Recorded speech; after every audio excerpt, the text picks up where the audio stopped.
قوم اشقیاء پہ لعنت، بار دیگر قوم اشقیاء پہ لعنت، محمد و آل محمد کے تمام ساکت ناطق زور آور بزدل ہر قسم کے دشمن پہ لعنت، محمد و آل محمد کے دشمنوں کو دوست رکھنے والوں پر لعنت، محمد و آل محمد کے دشمنوں کے پیروکاروں پر لعنت، محمد و آل محمد پر کیے جانے والے ظلم پر خاموش رہنے والوں پر لعنت۔ یہ زیارت کے الفاظ ہیں، یہ لعنت میرے الفاظ سے نہیں ہے، یہ امام کے الفاظ سے لعنت ہے ہر اس شخص پہ جو محمد و آل محمد پر ظلم کرے یا ظلم ہوتا دیکھ کر خاموش رہے۔ میں نے اپنی 44 سالہ زندگی میں یہ نوحہ دوسری بار پڑھا ہے۔ ایک بار شہزادہ قاسم کا تابوت برآمد ہوا تھا 2008 میں پیکھیوال گلشن زہرا امام بارگاہ میں، تو نوحہ خان سنگت نہیں پہنچ سکی تھی برآمدگی پر، 2008 میں پڑا تھا۔ پھر 2017 میں خیام گاہ حسینی جناب سیدہ کا جہاں کربلا میں مقام تھا، ایک دفعہ وہاں مجھے ممبر پہ پڑھنا پڑا تھا۔ آج بھی میرا ارادہ نہیں تھا، یہ جب موڑ مڑے ہیں تو بس ایسے ہی دل میں آئی کہ پرسے کی مالک ہے زہرا، جب تک صفِ عزا کے مالک کو مخاطب نہ کیا جائے پرسہ دیا ہی نہیں جا سکتا۔ یہ تو صرف پرسے کی بات ہے، مسلمان تمام کائنات میں ہر مسجد کے دروازے پہ شکریہ زہرا لکھوا دیں تو بھی حق ادا نہیں ہوتا۔ یہ احسان ہے حسین کا کہ اذان زندہ ہے۔ کوئی کسی مکتبہ فکر سے تعلق رکھتا ہو، ہمیں کسی سے کوئی نہ تو علاقہ ہے نہ ہمیں کسی سے کوئی کنارہ ہے، بہرحال حنبلی ہو، شافعی ہو، مالکی ہو، کچھ بھی ہو، کوئی جہاں اذان ہو رہی ہے یہ احسان ہے زہرا کے حسین کا۔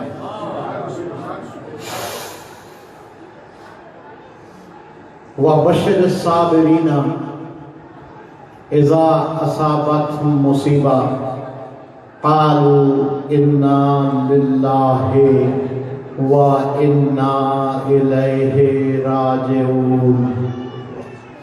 یہ اِنَّا لِلَّهِ وَإِنَّا إِلَيْهِ راجعون حسین کا رات نویں اور جو شب گزار کے بیٹھے ہو نا، یہ نویں اور 10ویں کی درمیانی شب، یہ شب عاشور جو گزار کے بیٹھے ہو، کربلا کے دشت میں حسین رات کے آخری پہر میں عباس نے خیمے میں سنا باہر کسی کے قدموں کی چاپ ہے۔ عباس سمجھا کہ کہیں فوج اشقیاء کا کوئی فرد ہماری خبر لینے آیا ہوا ہے، نکل کے دیکھوں تو صحیح۔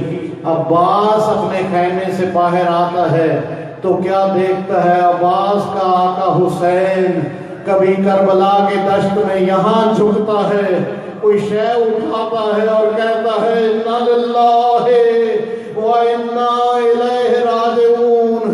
کبھی وہاں جھکتا ہے، کوئی شے اٹھاتا ہے تو کہتا ہے اِنَّا لِلَّهِ وَإِنَّا إِلَيْهِ راجعون۔ عباس دبے قدموں سے آقا کے پاس پہنچتے ہیں۔ آقا شبیر، رات کے اس پہر مجھ غلام کو حکم کیا ہوتا میدان میں بار بار اس آیت کا ورد کیوں؟ آؤ تو صحیح میرے بھیا عباس، یہاں دیکھو میرے بھائی کی حسن کی نشانی، قاسم بکھر جائے گا، یہ قاسم کے بکھرنے کی جگہ ہے، یہاں سے سنگریزے چن رہا ہوں۔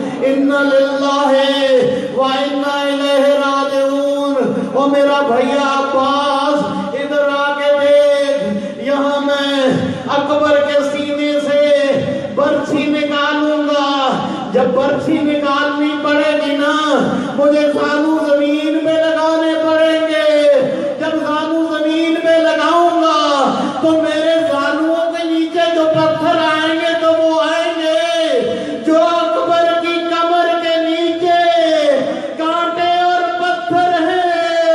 عباس تو بھی پڑھ انا للہ و انا الیہ راجعون۔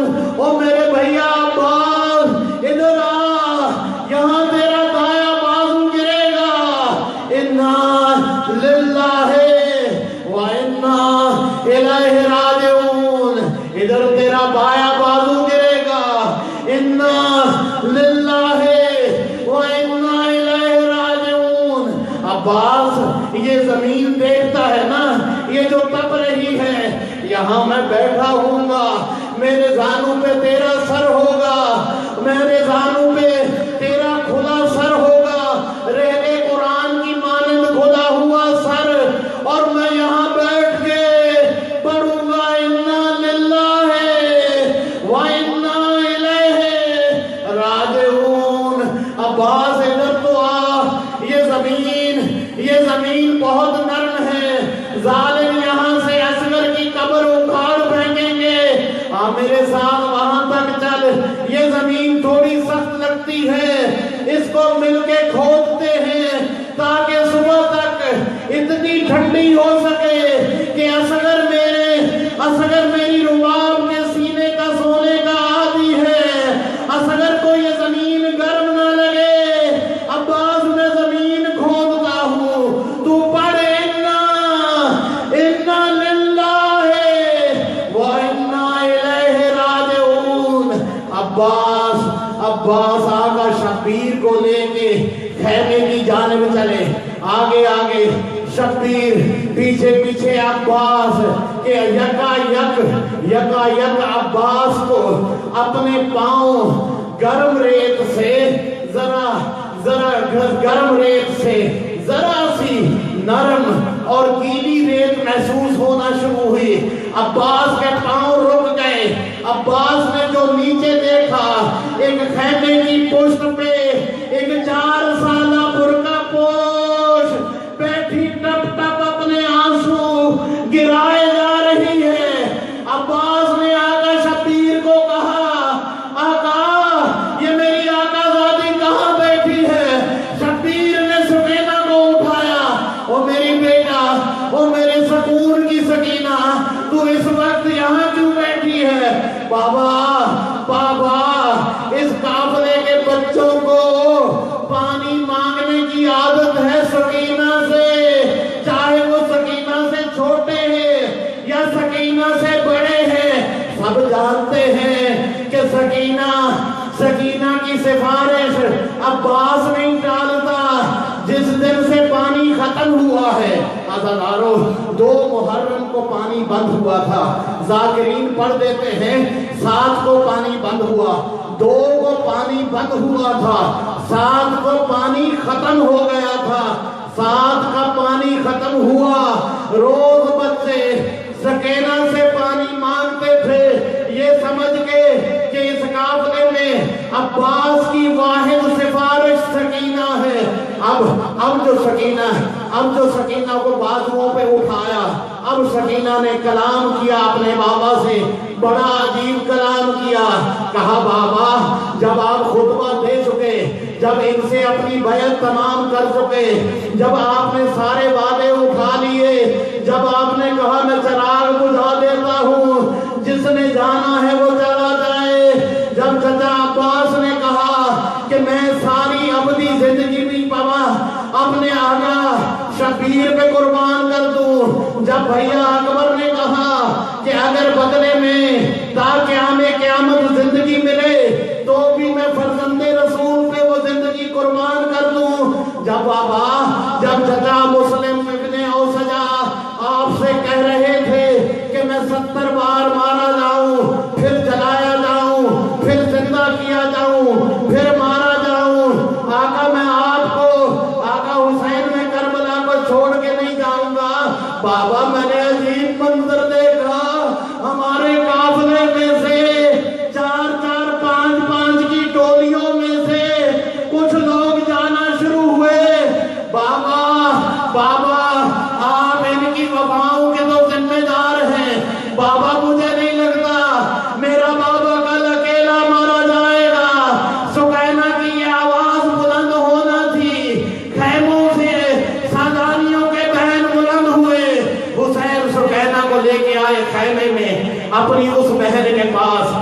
بہن کے دائیں اون کھڑا تھا، جس بہن کے بائیں محمد کھڑا تھا، اون و محمد نے بیک زبان ہو کے اپنے آقا حسین سے کہا مولا سب سے وعدے، سب نے وعدے کیے ہیں، سب نے اپنے ارادے ظاہر کیے ہیں، ہم تو سنوں سال قدو کاٹ کے اعتبار سے اتنے چھوٹے ہیں، کیا ہمارا وعدہ، کیا ہماری مجال، کیا ہماری جنگ، لیکن جس دن سے بابا کربلا وارد ہوئے ہو ایک منظر ہم روز دیکھتے ہیں، بابا ہماری اماں بابا حسین تمہارا گلا بدلے میں آقا حسین تم ہماری اماں کی کلائیاں چومتے ہو، ہمیں صرف اتنا بتا دو یہ کلائیاں چومنے کا راز کیا ہے؟ مولا حسین نے کہا او میرے اول محمد، او میرے بچوں، او میرے عبداللہ کی نشانیوں، او میرے زینب کے شیر خارو، دیکھو کل کے دن سب مارے جائیں گے، تم بھی عبداللہ کا حق ادا کر کے آزم جنت ہو جاؤ گے، پھر تمہاری اماں تمہاری بہنوں کے ساتھ، تمہاری پھوپھیوں کے ساتھ، تمہاری خالاؤں کے ساتھ اسیر کی جائے گی، اس کی کلائیوں میں میرے نانا کی امت زیور پہنا دے گی۔ یہ کہنا تھا، سادانیوں کو وش آ گیا۔ اب ایک بار پھر مولا حسین فجر کی نماز کے بعد ایک بار پھر ملعون عمر ابن سعد سے مخاطب ہوئے، ملعون سے کہا تو ایک کام کر، تین کام بتاتا ہوں، ان میں سے ایک کام کر، یا تو مجھے میرے نانا رسول کے حرم واپس جانے دے، یا پھر ایسا کر کہ ان بچوں کے لیے چند گھونٹ پانی مہیا کر دے، یا پھر ایسا کر اگر لڑنا ہے تو پھر میرے سامنے ایک ایک کر کے آنا۔ عمر ابن سعد ملعون نے کہا پہلی دونوں باتیں تو میرے بس میں نہیں ہیں، میرے حکم میں نہیں ہیں، ہاں یہ ہو سکتا ہے کہ میں فوج سے کہوں کہ جب حسین سے لڑے تو ایک ایک کر کے لڑے۔ لڑائی شروع ہوئی، جانے والے گئے، جن کو کوثر پلانے کی جلدی تھی، حسین نے مہمانوں کو، انصاران حسین کو، اصحاب حسین کو پہلے بھیجا، اولاد حسین بعد میں گئی کہ انتظار نہ کرنا پڑے اصحاب حسین کو۔ جب باری باری سب چلے گئے تو عزادارو سن لو گے، جنگ میں سب سے آخر میں کون جاتا ہے؟ بتاؤ گے مجھے، جنگ میں سب سے آخر میں کون جاتا ہے؟ پانی ہے یہاں پہ تھوڑا سا پانی، اگر تھوڑا سا، بالکل تھوڑا سا مل جائے تم بھی سانس لے لو۔ بتاؤ جنگ میں سب سے آخر میں کون جاتا ہے؟ جو لشکر میں سب سے بڑا بہادر ہو، جو لشکر میں سب سے بڑا بہادر ہو۔ جب عباس بار بار اجازت مانگ رہے تھے نا، جب عباس بار بار اجازت مانگ رہے تھے، ہر بار مولا حسین کیا کہتے تھے؟ کہتے تھے عباس تمہیں اجازت کیسے دیتے تھے، تم تو میرے سالار لشکر ہو۔ عباس نے فجر سے لے کے ظہر تک جب بھی اجازت مانگی ہے، جواب ملا ہے عباس تجھے کیسے اجازت دے دوں، قلب لشکر تیرے پاس ہے، سالار لشکر تو ہے، تو میرا سالار ہے، میں تجھے کیسے اجازت دوں۔ ایک وقت وہ آیا جب قاسم کا لاشا گھوڑوں کے ٹانگوں سے پامال ہو گیا، ایک وقت وہ آیا جب قاسم کے لاشے کے بعد اکبر کے سینے میں برچھی لگ چکی۔ بریر حمدانی کو جانتے ہو نا، کربلا کا دوسرا شہید ہے بریر حمدانی، مسلم ابن سعد و سجا اور بریر حمدانی، یہ تو شروع میں فجر کے بعد ہی جا چکے تھے۔ جتنے ساتھی تھے، کیا جون، کیا وہب قلبی، کیا حبیب ابن مظاہر، سب کے سب جا چکے تھے۔ اب عباس کو آس پیدا ہوئی، جب عباس کو اپنے علاوہ کوئی نظر نہ آیا، اب عباس نے پھر آ کے ہاتھ جوڑے ہیں، آقا حسین، آقا حسین مجھے اجازت دو، دن بہت گزر گیا، مجھے اجازت دو، ایک رومال بھی دینا ساتھ، مجھے اجازت دو، مجھے اجازت دو، دن بہت گزر گیا۔ عباس آقا حسین بیٹھے ہیں اپنی ذوالفقار کے دستے پہ یوں کر کے سہارا لیے ہوئے، عباس پشت پہ کھڑا اجازت مانگ رہا ہے۔ آقا حسین نے تلوار کے دستے پہ سر رکھ کے رکھے کہا، عباس تجھے کتنی بار کہا ہے، تو تو میرا سالار لشکر ہے، تجھے میں اجازت کیسے دوں؟ اب عباس کی آس بن گئی۔ عباس نے کہا، آقا حسین ذرا پیچھے مڑ کر دیکھ، جس لشکر کا سالار بنایا تھا وہ لشکر کہیں باقی نہیں ہے، اب تو اجازت دے۔ عباس کو اجازت ملی، عباس کو اس شرط سے اجازت ملی کہ اگر شکینہ اجازت دے دے تو اجازت ہے۔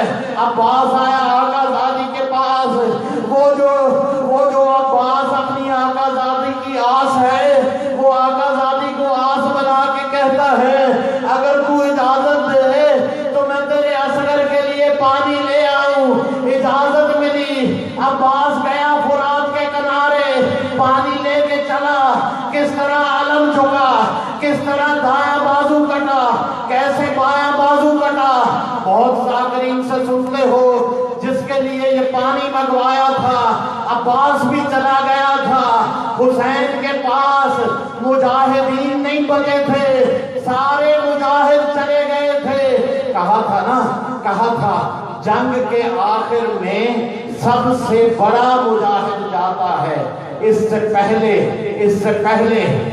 پہلے کہ میں آگے بیان کروں، ایک عجیب واقعہ ہوا۔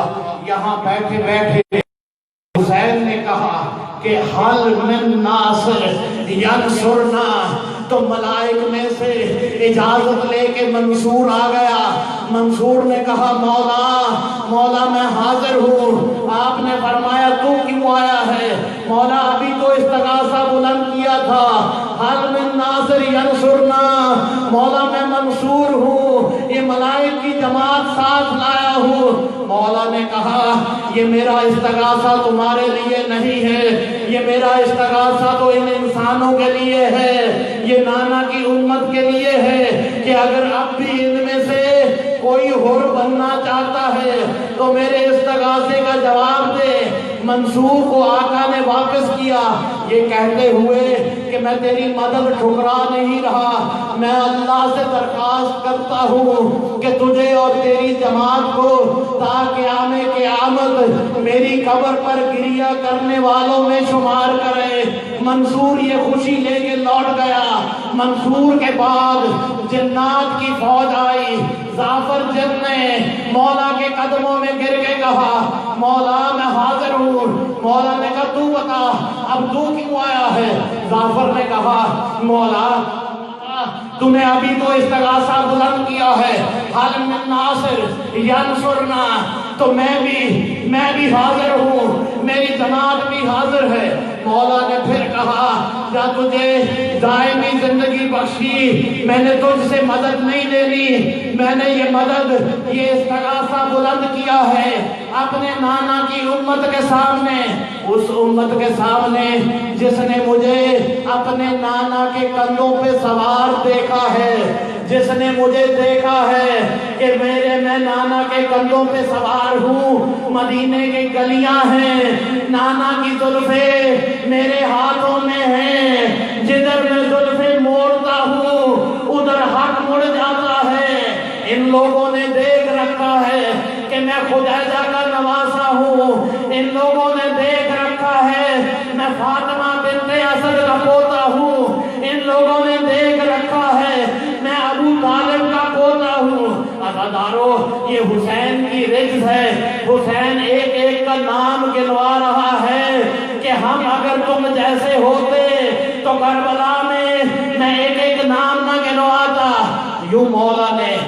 ظافر کو بھی واپس کیا، ظافر کو کائنات دی، زندگی دی، لیکن مدد قبول نہیں کی۔ اب مولا نے جو آواز لگائی ہے، حل من ناصر ینصرنا، حل من ناصر ینصرنا، اب ایک عجیب منظر دیکھا ہے، اب ایک مجید منظر دیکھا ہے کربلا میں۔ کربلا میں کیا ہوا؟ ایک بچے نے اپنے آپ کو، اس چشماہے نے اپنے آپ کو جھولے سے گرا لیا۔ جیسے ہی حل من ناصر ینصرنا کی آواز اصغر کے کانوں میں پڑی، اصغر نے اپنے آپ کو جھولے سے گرا لیا۔ اب جھولے سے گرے ہوئے اصغر کو حسین نے بازو پہ اٹھایا، لے کے آئے کربلا کے میدان میں کہ اصغر کو پانی پلا سکے۔ مخاطب کر کے کہا فوج اشقیا کو کہ مجھے اس ننھے میرے 6 ماہ مجاہد کے لیے پانی دے دو، پانی دے دو۔ یہ کہنا تھا، عزادارو سنو گے، کسی کے گھر میں اگر 6 ماہ بچہ ہو، میری بہنوں بیٹیوں کی گود میں اگر 6 ماہ بچہ ہو، مجھے صرف یہ انصاف سے بتانا 6 ماہ بچے کو پیاس بجھانے کے لیے کتنا پانی چاہیے ہوتا ہے، کتنا پانی چاہیے ہوتا ہے۔ بس یہ پانی بھی کربلا میں حسین کے اس اصغر کو نہ ملا۔ اب حسین نے، میں نے کہا تھا نا کہ جنگ کے آخر میں سب سے بڑا مجاہد آتا ہے۔ اب وہ اصغر جو حسین نے پانی کے لیے ریت پہ لٹایا تھا، اب پھر اٹھا کے اپنے اس قرآن کو بازو کی رحل پہ سجایا۔ ادھر ہرمل نے وہ تیر جو عربوں نے قسم کھا رکھی تھی کہ کبھی جانوروں پہ بھی نہیں چلائیں گے، اس 6 شعبہ تیر کو، وہ تیر جو 6 مداریوں کے رخ والا تیر ہوتا ہے، جس تیر کی تکونے پرنالے کی مانند مڑی ہوتی ہے، اس تیر کو کمان میں سیدھا کیا۔ اب جو اس نے تیر چلانا چاہا، اس کے ہاتھ کام گئے۔ پیچھے سے ملون شمر نے آواز دی کہ تیر تو تیرے ہاتھوں میں آ کے تیر کمانیں بھی سیدھی ہو جاتی ہیں، او ہرملا تجھ سے یہ تیر کیوں نہیں چلتا؟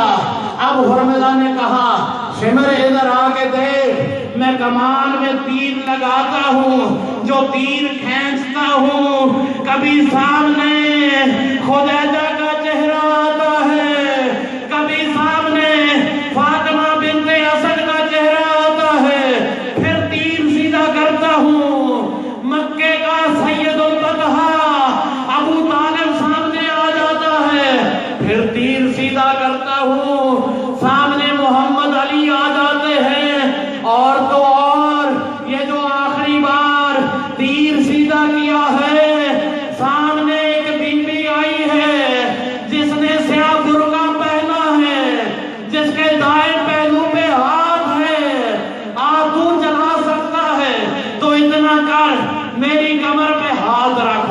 ہرملا نے زانو زمین پہ لگائے، کمان میں تیر کو پھر سیدھا کیا۔ اب جو تیر چھوڑا ہے، رباب دیکھ رہی ہے خیمے کے دروازے پہ، آواز دے کے کہتی ہے او میرا لال اصغر، مجھے تیرا بابا گلا نہ دے۔ 6 شعبہ تیر آیا، کتابوں میں لکھا ہے تیر کے پھل بڑے تھے، اصغر کا گلا چھوٹا تھا۔ تیر نے اصغر کے گلے کو دائیں کان سے بائیں کان تک چیر دیا۔ اب علامہ نصیب عباس رضوی کہا کرتے تھے اگر حسین کا بازو آگے نہ ہوتا تو جہاں تیر جاتا وہاں اصغر جاتا۔ اصغر چلا گیا، آخری مجاہد چلا گیا، سب سے بڑا لڑنے والا چلا گیا، مسکرا کے رزق پڑھنے والا چلا گیا۔ اب حسین نے زمین پہ دو زانوں بیٹھ کے رباب کو آواز دی، رباب میں قبر بناتا ہوں، میں قبر بناتا ہوں، تو ریت ہٹانے میں میری مدد کر۔ حسین